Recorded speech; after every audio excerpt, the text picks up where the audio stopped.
Okay, conditional formatting starts. So conditional formatting হচ্ছে is an super easy এবং super cool একটা feature. For example, আমাদের এখানে বেশ কিছু ডেটা আছে এবং আমি এই ডেটাটাকে ভিজুয়ালি রিপ্রেজেন্ট করতে চাই এবং so one of the best way হচ্ছে কন্ডিশনাল ফরম্যাটিং। কিভাবে?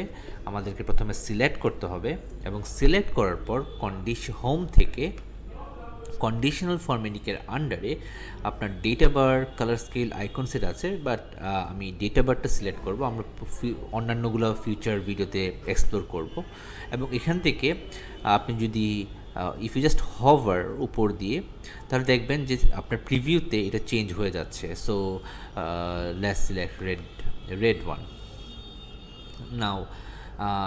এটার যেটা করে যে আপনার এই সিলেকশনের মধ্যে যেই ডেটাটা সবচেয়ে বড় আছে তাকে সবচেয়ে বড় ধরে তার আপেক্ষে অন্যদেরকে ইকুয়ালি ডিস্ট্রিবিউট করে তার সে ছোট করে আর কি, সাইজ অনুপাতে। ফর এক্সাম্পল, এবং দিস ইজ ডাইনামিক।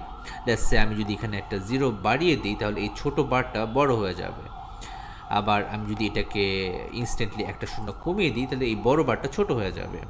শুধু তাই না, আমি যদি এটাকে নেগেটিভ দিয়ে দিই তাহলে ও নেগেটিভ হবে এবং তার সাপেক্ষে অন্যরা একটু ডানে শিফট হয়ে যাবে। So it's an amazing wonderful feature.